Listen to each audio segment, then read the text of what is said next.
It sits at the mouth of Charleston Harbor. There's Charleston Harbor sort of opens up to the Atlantic Ocean, and there's this tiny little island that sits right in the center of the harbor. So it has a strategic position. It's the perfect place to mount some guns and knock off any ships coming into Charleston Harbor. And that's why South Carolina, you can't just let the Union Army control Fort Sumner.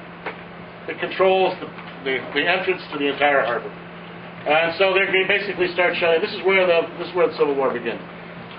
Lincoln is basically saying, I'm not going to fire the first shot, and he sends down and they've blockaded this Fort Sumner, and he's going to send a supply ship down there, and the South Carolina, basically artillery opens up fire and forces them to surrender.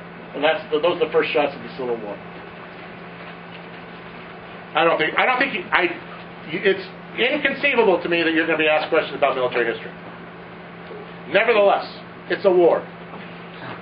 And I have to, from your own just general, cultural literacy, talking about the Civil War, I have to talk about a few things. It's beyond my conception that they're going to ask you a question about the Merrimack and the Monitor. But I have to at least spend a minute. The Civil War is basically this naval blockade as part of the strategy. And during the Civil War, they designed 2 ironclads. Now, this is the end. This is the beginning of the end for wooden ships.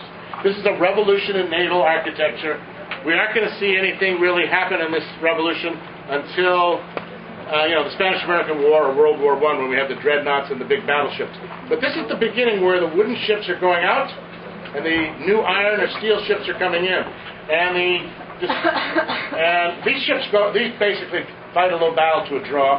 They basically shoot a bunch of cannonballs which bounce off each other. Makes it very uncomfortable for both of them, but nobody really gets sunk. But they do sink some wooden ships. And this Monitor here is the first time on a modern battleship, you notice they have these guns that swivel on these turrets. And this is where that is invented. So the original turret design. Once again, the chances of that question being on an AP U.S. history test are infinitesimally small. No one would dare ask you that, or they would be ridiculed. Nevertheless, I think it's kind of interesting. You might get a question about the Anaconda Plan, but I think those questions are not going to happen anymore. How come? It's too specific here, and they just don't ask questions about military history. College Board and Advanced Placement, they worry about causes and they worry about consequences of war. They don't worry about. That's the way Lincoln looks at it. He's just too afraid to take. He's not aggressive enough. And in 1864, he's going to campaign on the presidential ticket for peace. He's going to be the peace candidate in 1864. Lee is the mastermind. He's the great general of the Civil War, by far. Lee is the tactician, and he manages to do with the Southern Army what no Northern general really can do with the Northern Army. But he's the greatest general of the Civil War by far. McClellan is basically fired and replaced eventually with Grant and other people. The turning point, the only battle that you're liable to run into is Antietam. You run into Antietam because Lincoln is looking for a victory. He basically wants to issue the Emancipation Proclamation.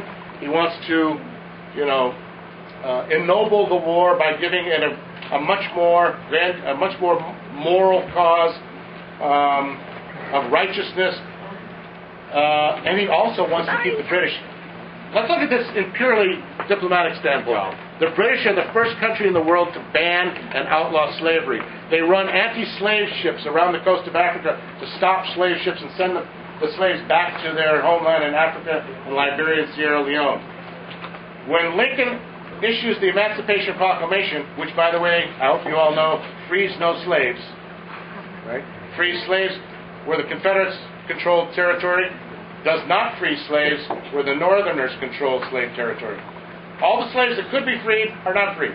All the slaves that can't be freed are freed. But it states a goal. From this point on, the Civil War is about freeing the slaves, and because the British are the world's champions in the abolition of slavery, it makes it nearly impossible for the British to ally themselves with the South. Now that the North has come out with the Emancipation Proclamation, I just don't see how the Great Britain can possibly ally itself with the South. And the battle, now this is a battle in Maryland, which is Union-held territory. This is one of those cases where Lee comes out of the South, comes out of Virginia, and he's going to try to encircle Washington and encircle the Union, and he goes to Antietam, and he gets defeated at Antietam. It's a very, very bloody war, bloody battle. Matter of fact, the bloodiest day of the Civil War is at Antietam. And at this battle, the British also realized the South is not going to win. So on the one hand, the North has declared slavery, the abolition of slavery is their goal, and on the other hand, they aren't going to win.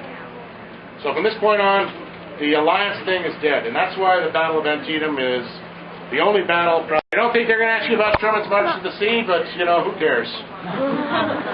Sherman's March to the Sea is... Chris, we got what?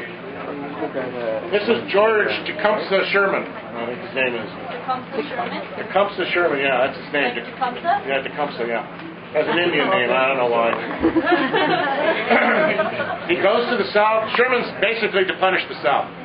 The idea is that the South is not going to force the South to surrender. It's going to require that they bear some pain. And Sherman is basically sent to the South. He burns Atlanta, and he runs, you know, a 40 or 50 mile wide cut through Georgia and destroys everything. Burns plantations, burns villages, kills, you know, this is not a happy time. Southerners will to this day, you know, curse Sherman and, you know, Sherman and his damn Yankees. But Sherman is, you know, a hated word to this day in the South. But he's there to punish the South and to show them that they're going to, you know, if they don't surrender and give up this war, that they're going to pay dearly for it. It's not really a turning point in the war, I must say. It's not like there's a tremendous strategic value to his march to the sea. There might be psychological. This is Ulysses Grant.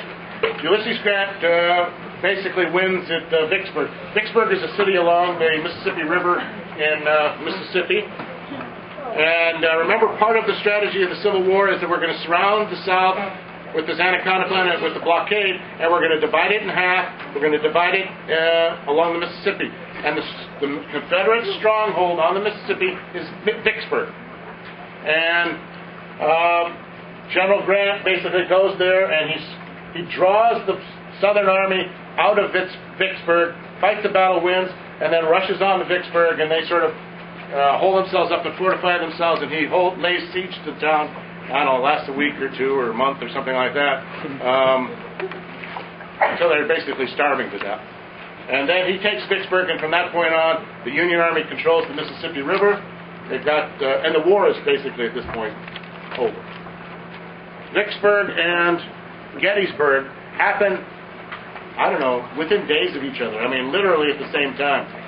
This is the second time that Lee is basically going to push out of the South and try to attack the North. And he's met sort of by surprise. The Union Army detects him, and they meet at this little town in Pennsylvania of no consequence whatsoever, Gettysburg. And Gettysburg is like a pretty flat area.